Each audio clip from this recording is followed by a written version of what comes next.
கன்னி உத்திரமில் இருக்கவங்களுக்கு வரக்கூடிய பிரச்சனைகள் அப்படிங்கிறது என்னன்னா, வெளியிலிருந்து வரக்கூடிய பிரச்சனைகள். இந்த சூரிய கிரகணம் உங்களுக்கான ஒரு வழியை என்ன காட்டுது அப்படின்னா, ஆல்ரெடி பெண்டிங்கில் இருக்கிற வேலைகளை நீங்கள் முடிக்கணும். பழைய பெண்டிங் விஷயத்தில் நீங்கள் முடிச்சிட்டாலே உங்களுக்கு பாதி டென்ஷன் குறைஞ்ச மாதிரி தான். கன்னி சித்திரையில் இருக்கவங்க சித்தர் வழிபாடு, அதே மாதிரி சந்திரன் வழிபாடு கூட உங்களுக்கு உகந்தது தான்.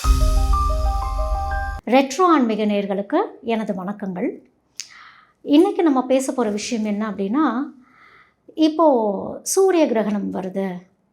அதாவது நம்மளுடைய ஆகஸ்ட் 12, 2026 சூரிய கிரகணம் வருது. எங்களுக்கு என்ன ஆக போகுது? ஏன்னா ஒவ்வொரு கிரகணங்களுமே ஒவ்வொரு விஷயத்தை சொல்லக்கூடியதாக இருக்குது. இப்போது சூரிய கிரகணம் அப்படின்னா நம்மளுடைய வாழ்வியல், நம்மளுடைய லைஃப் ஸ்டைல் எப்படி அப்படின்னு சொல்லக்கூடிய ஒரு விஷயமா இருக்கும். நம்மளுடைய ஆத்மகாரகன் அப்படிங்கிறது. சந்திர கிரகணம் பார்க்குறப்போ நம்மளுடைய மனோகாரகன், நம்மளுடைய மனநிலைமைகளை சொல்லக்கூடியது அப்படிங்கிறது. அப்போது ஒரு சூரிய கிரகணம் வரும் பொழுது நம்மளுடைய வாழ்க்கையோடைய திசை மாற்றங்கள் நடக்கக்கூடிய ஒரு அமைப்புன்னு சொல்லலாம். திசை மாற்றங்கள் அப்படிங்கிறது பயந்துக்கக்கூடாது. ஒரு கிரகணம்னாலே பயந்துக்கக்கூடாது, அலர்ட்டாக இருக்க வேண்டிய தருணம் அப்படின்னே சொல்லலாம். இன்னும் சொல்லப்போனால் நம்ம கான்ஷியஸாக ஒரு தெளிவு நிலையோட ஒரு அவேர்னஸாக இருக்கணும் அப்படிங்கிறது தான் சூரிய கிரகணம் சொல்லக்கூடிய ஒரு விஷயமா இருக்கும். வாழ்வியலில் நம்ம என்னென்ன ஒரு அப்கிரேடேஷனுக்கு போகணும், எதை தேடிக்கிட்டு நம்ம இருக்கிறோம் அப்படிங்கிறது தான். அப்போது சூரிய கிரகணம் நடக்கும் பொழுது பெரும்பாலும் ஆலயங்கள் சாத்தப்பட்டிருக்கும். ஆனால் இந்த தடவை நமக்கு இங்கே இந்தியாவிலலாம் தெரியாது. ஸ்பெயின் நாடுகளில் தெரியுது, யூரோப் கண்ட்ரீஸில் தெரியுது. அந்த மாதிரி ஒரு சில இடங்களில் தான் சூரிய கிரகணம் தெரியும் அப்படின்னு சொல்லப்படுது. இருந்தாலுமே நமக்கும் என்ன பாதிப்பு வருது அப்படிங்கிறது தான் எல்லாத்துடைய மனதிலையுமே தோன்றும். என்ன பாதிப்பு வருது அப்படின்னு நினைக்கிறத விட என்ன தெளிவு நிலை வருது அப்படிங்கிறத அந்த ஒரு பெர்ஸ்பெக்டிவில் நம்ம பார்க்குறோம் அப்படின்னா எதையுமே நம்ம தைரியமாக எதிர்கொள்ள முடியும் அப்படிங்கிறது தான். அப்போது இந்த முறை லைனாக மேஷம், ரிஷபம் அப்படின்னு லைனாக போகிறத விட இது பஞ்சபூத தத்துவத்தை சொல்லக்கூடியது இல்லையா? அதனால் பஞ்சபூத அமைப்பிலேயே ராசி பலனையும் தாண்டி உங்களுடைய வாழ்க்கை முறை என்ன அப்படிங்கிற மாதிரி பஞ்சபூத அமைப்பில் நம்ம போயிடலாம் அப்படின்னு. அடுத்த பஞ்சபூத தத்துவத்தில் பூமி ராசிகள் பற்றி நம்ம பார்க்கலாம். பூமி ராசிகளுக்கு இந்த சூரிய கிரகணம் என்ன சொல்லுது அப்படின்னு பார்க்கும் பொழுது, பூமி தத்துவத்தை வாங்கியது எது? ரிஷபம், கன்னி, மகரம் அப்படிங்கிறது. அடுத்த பூமி தத்துவமான கன்னி ராசி. கன்னி ராசியில் 3 நட்சத்திரங்கள் வருது. உத்திரம், ஹஸ்தம், சித்திரை நட்சத்திரம். இந்த உத்திரம் நட்சத்திரத்தில் இருக்கிறவங்களுக்கு லைஃப்பில் க்யூரியாசிட்டி அப்படிங்கிறது ரொம்ப ரொம்ப அதிகமாகவே இருக்கும். வாழ்க்கையில் நான் எதையாவது ஒன்று செஞ்சுக்கிட்டே இருக்கணும், வாழ்க்கையில் நான் துவண்டு மட்டும் போக மாட்டேன், எனக்கு எந்த ப்ராப்ளம் வந்தாலுமே அதை நான் ப்ராப்ளமாக கூட பார்க்கல. ஏன்னா கன்னி உத்திரமில் இருக்கவங்களுக்கு வரக்கூடிய பிரச்சனைகள் அப்படிங்கிறது என்னென்னா, வெளியிலிருந்து வரக்கூடிய பிரச்சனைகள், அவங்களுடைய லைஃப் ஸ்டைல்னால் வரக்கூடிய ஒரு பிரச்சனைகள். அப்போது இந்த உத்திரமில் இருக்கவங்களுக்கு தான் இந்த சூரிய கிரகணம் ஒரு வாழ்க்கை பாதை, ஒரு வாழ்க்கை டிரெக்ஷனை சரியான முறையில் அவங்களுக்கு காட்டும் அப்படிங்கிறது தான். மல்டி டாஸ்கிங் செய்யக்கூடிய அமைப்பு அப்படிங்கிறது கன்னி உத்திரத்தில் இருக்கும். இந்த நம்பர்ஸ் பற்றி அதிகமாக பேசக்கூடியவங்களுமே கன்னி உத்திரம் நட்சத்திரத்தில் இருப்பாங்க. ஏதாவது ஒரு நம்பர் வாயில் வந்துக்கிட்டே இருக்கிறது, கால்குலேஷன்ஸ் இருந்துக்கிட்டே இருக்கிறது அப்படிங்கிறது. அப்போ இந்த கால்குலேஷன் இருந்துக்கிட்டே இருக்கிறப்போ ஃபோக்கஸ் அப்படிங்கிறது சம்டைம்ஸ் சிதறக்கூடிய ஒரு சுச்சுவேஷனில் இருக்கலாம். திடீர்னு வாழ்க்கை எதை நோக்கி போகுது? ஏன்னா ஆல்ரெடி கன்னி உத்திரமில் இருக்கவங்க நிறைய கடன் பட்டு அந்த கடன்கிற ஒரு விஷயத்தில் மாட்டிக்கிட்டு ஒவ்வொரு இந்த தசாபுத்திகள், இந்த கோச்சாரங்கள் எது மாறினாலுமே, இப்போ குரு பயிற்சி நடந்தது, இப்படி ஒவ்வொரு பயிற்சியிலையுமே காத்துக்கிட்டே இருப்பாங்க. ஓகே, எனக்கு இப்போ இது கிளியர் ஆகிடுமா, இப்போ சரியாயிடுமா, எல்லாம் சரியாக போயிட்டுருக்க மாதிரி தான் இருக்குது, இருந்தாலும் சரியாக போகலை, ஏதோ ஒரு லூப் கீழே நான் மாட்டிக்கிட்டே இருக்கிற மாதிரி இருக்குது, எனக்கு ஒரு திசையை காட்டு, எனக்கு ஒரு வழியை காட்டு அப்படிங்கிறது தான். அப்போ இந்த சூரிய கிரகணம் உங்களுக்கான ஒரு வழியை என்ன காட்டுது அப்படின்னா, ஆல்ரெடி பெண்டிங்கில் இருக்கிற வேலைகளை நீங்கள் முடிக்கணும் அப்படிங்கிறது தான் இந்த சூரிய கிரகணம் சொல்லுது. ஏன்னா இதுதான் கர்மத்திலிருந்து தர்மத்தை நோக்கி போகக்கூடிய ஒரு விஷயம். பழைய பெண்டிங் விஷயத்தில் நீங்கள் முடிச்சிட்டாலே உங்களுக்கு பாதி டென்ஷன் குறைஞ்ச மாதிரி தான். அப்போ இதையும் வச்சுக்கிட்டு, பழைய பெண்டிங்கான விஷயத்தையும் வச்சுட்டு புதுசாக ஒரு விஷயத்தை ஸ்டார்ட் பண்ணிவிட்டு ஆற்றுல ஒரு கால் சேத்துல ஒரு கால் அப்படிங்கிற மாதிரி இல்லாமல் திரும்பி பேர்டன்ஸை நிறையா வாங்கி போட்டுட்டு குழப்பறக்கு பதிலாக, ஏன்னா நீங்கள் அடுத்தடுத்து ஒரு ஸ்டெப்பு, அதாவது ஃபார்வர்ட் திங்கிங் அதிகமாக இருக்கக்கூடிய அமைப்பு கன்னி உத்திரத்தில் இருக்கவங்களுக்கு இருக்கும். அந்த பேக்வேர்ட் திங்கிங் அப்படிங்கிற விஷயத்துக்கு போக மாட்டாங்க. ஆனால் இப்போ இருக்க சிச்சுவேஷன்ஸ் என்ன பண்ணோன்னா, சில சூழல்களுக்கு தகுந்த மாதிரி பேக்வேர்ட் புல்லிங் பண்ணும். ஏன் அப்படின்னா இன்னும் இந்த மிச்சம் இருக்க கடமைகளை எப்போ முடிப்பீங்க அப்படின்னு. அப்போ டெட்லைன்ஸ் கரெக்டாக நீங்கள் ஃபிக்ஸ் பண்ணுறீங்க அப்படின்னா உங்களுடைய திசை சரியான முறையிலேயே போகும். அப்போ இந்த சூரிய கிரகணத்தில் நீங்கள் வந்து சூரியனார் கோயிலுக்கு போய் வழிபாடு பண்ணுறது, முக்கியமாக பெருமாள் வழிபாடு அப்படிங்கிறது கன்னி உத்திரத்துக்கு மிக உகந்த வழிபாடாகவே இருக்கும். இந்த பெருமாள் வழிபாடு பண்ணும் பொழுது தாயார் தான் முதல்ல. தாயாரை வழிபாடு பண்ணி பெருமாளை வழிபட்டு மறுபடியும் தாயார்கிட்ட வந்து, ஏன்னா தாயார் தான் உங்களுக்கு கருணை காட்டக்கூடியவங்க. ஏன்னா கன்னி உத்திரத்தில் இருக்கவங்க நிறைய பேர் வந்து அந்த குழந்தைத்தனமும் இருக்கும், அந்த குழந்தைத்தனத்துக்குள்ளேயும் ஒரு சின்ன ஒரு குள்ளநெறியும் இருக்கும் அப்படிங்கிறது தான். ஆனால் அந்த குள்ளநெறி நல்ல குள்ளநெறி தான், பிளானிங் போடக்கூடிய ஒரு குள்ளநெறி, யாருக்கும் தீங்கு நினைக்காத ஒரு மனிதன், எல்லாத்துக்குமே வந்து நல்லது செய்யணும்னு நினைக்கக்கூடிய ஒரு எண்ணத்தில் இருக்கவங்க தான் வந்து கன்னி உத்திரமில் இருப்பாங்க.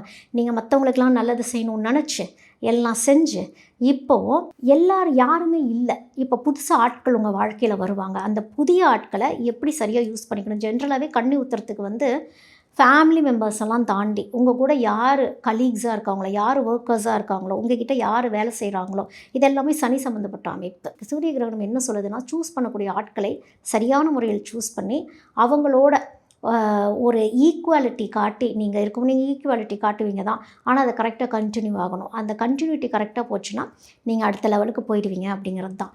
இப்போ கன்னி ஹஸ்த நட்சத்திரத்தில் இருக்கவங்களுக்கெல்லாம் எப்படி இருக்கும் அப்படின்னா, ஹஸ்தம் அப்படிங்கிறது சந்திரனை சொல்லக்கூடியது, நம்மளுடைய மனோகரனை சொல்லக்கூடியது. இந்த மனோகரனுடைய வாழ்க்கை திசை எதை நோக்கி போகுது அப்படிங்கும் பொழுது, வாழ்க்கை திசை எதை நோக்கி போகுதுன்னே தெரியல அப்படிங்கிறது தான் பெரும்பாலான கன்னி ஹஸ்தம் சொல்லக்கூடிய ஒரு விஷயமாகவே இருக்கும். ஏன்னா உங்களுடைய மனநிலைமையே எல்லா விஷயங்களையும் இயக்கிக்கிட்டே இருக்குது அப்படிங்கும்போது அந்த லாஜிக்கல் திங்கிங் அப்படிங்கிறது ரொம்ப ரொம்ப அவசியம் அப்படிங்கிறது தான் கன்னி ஹஸ்தத்துக்கு சொல்லக்கூடியது. அந்த லாஜிக்கல் திங்கிங் என்ன அப்படின்னா, நம்ம பேசக்கூடிய வார்த்தைகள் இருக்குல்ல, இப்போ அடியாழத்தில் நம்ம நிறைய விஷயங்கள் சப்ரஸ் பண்ணி வச்சுருந்துருப்போம், அதை எக்ஸ்ப்ரெஸ் பண்ணுறதா நினச்சிட்டு நுனிநாக்கில் வரும்பொழுது இந்த பாட்டில் நெக் அப்படின்னு சொல்கிறோம். பாட்டில் நெக்குங்கிறது என்ன அப்படின்னா, விளிம்பில் இருக்கக்கூடிய எண்ணம் என்னவோ அதை வெளிப்படுத்திட்டு போகிறப்போ ரிசீவ் பண்ணுறவங்க தப்பாக பர்சீவ் பண்ணிடுவாங்க, தப்பாக ரிசீவ் பண்ணிடுவாங்க. அப்போ உங்களுக்கு கெட்ட பேர் வரக்கூடிய அமைப்புங்கிறது ஜாஸ்தியாக போயிடும். உங்களுக்கு எப்படி இருக்கும்னா, நான் சரியாக தான் பேசினேன், அவங்க சரியாக புரிஞ்சுக்கலையோ அப்படிங்கிற மாதிரி இருக்கும். நம்ம சரியாக தான் பேசினோமா, கரெக்டான ஆள்கிட்ட கரெக்டாக தான் பேசினோமா, அவங்க கரெக்டாக தான் ரிசீவ் பண்ணினாங்களா அப்படிங்கிறது ரொம்ப முக்கியமான விஷயம். இந்த தருணங்களில் வந்து உங்களுடைய தகப்பனாருடைய ஹெல்த்தையும் கொஞ்சம் கன்னி ஹஸ்தமில் இருக்கிறவங்க கொஞ்சம் பார்த்துக்கணும் அப்படிங்கிறது தான். சிலருக்கு வந்து தகப்பனார் இல்லை அப்படின்னா கூட அவங்களுக்கு ஏதாவது ஒரு அவங்களுடைய பெயரில் அன்னதானம் அப்படின்னு நீங்கள் செய்யும் பொழுது, ஏதாவது வாழ்க்கையில் ஒரு முடங்கி இருக்குது, இல்லை உங்களுக்கே தெரியாமல் ஏதாவது உங்களுடைய வாழ்க்கை பாதை சரியான முறையில் போகலை அப்படின்னு தெரியும் பொழுது, உங்களுடைய தந்தை ஸ்தானத்தில் இருக்கவங்களுக்கு ஏதாவது ஒரு உதவியோ ஒரு அன்னதானமோ ஏதோ ஒரு விஷயத்தை நீங்கள் செய்யும் பொழுது முடங்கி இருக்க விஷயங்கள் உங்களுக்கு தெளிவு நிலையை நோக்கி போகும் அப்படிங்கிறது தான். கன்னி சித்திரை நட்சத்திரத்தில் இருக்கக்கூடியவங்க எப்படி அப்படின்னா, கோபம் ஜாஸ்தியாக வந்துக்கிட்டே இருக்கும்.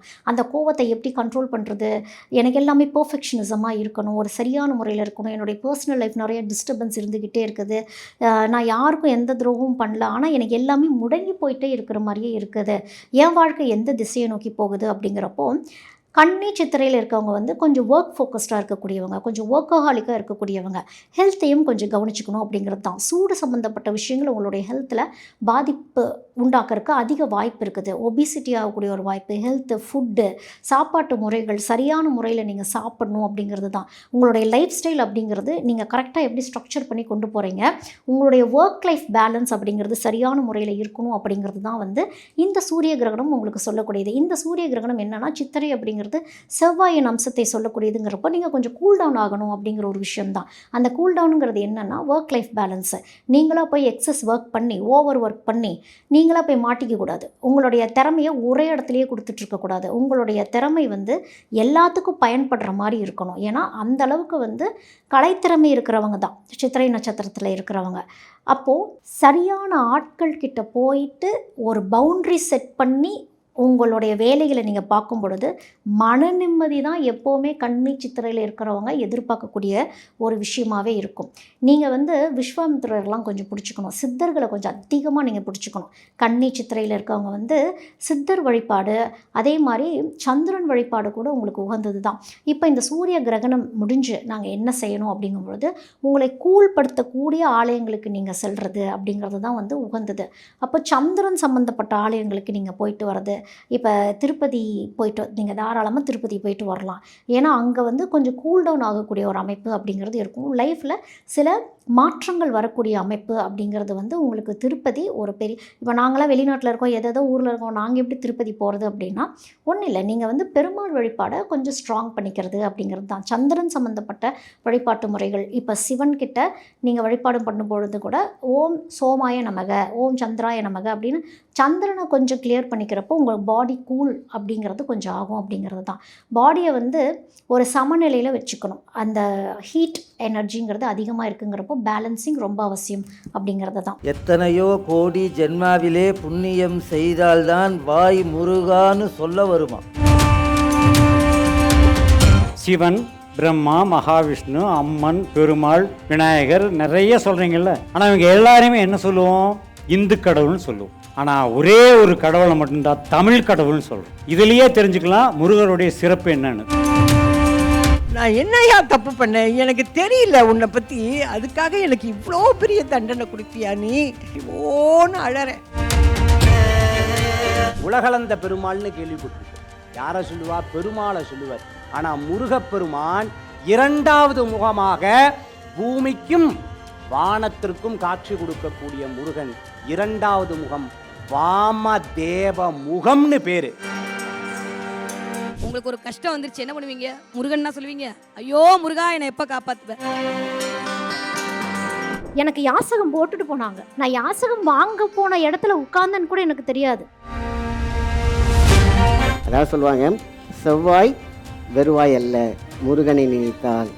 முருகா என்ற ஒத்த சொல்லுக்கு, அந்த ஒத்த மந்திரத்திற்கு அங்கே வருவாய் மட்டுமே இருக்கும். வரம்பில்லாத அருளை தருபவன் முருகன். அப்ப எதிரியான அந்த சூரபதுமனையே தன்னோடு வைத்துக் கொள்ளும் முருகப்பெருமான் நமக்கு எதை தர மாட்டான்?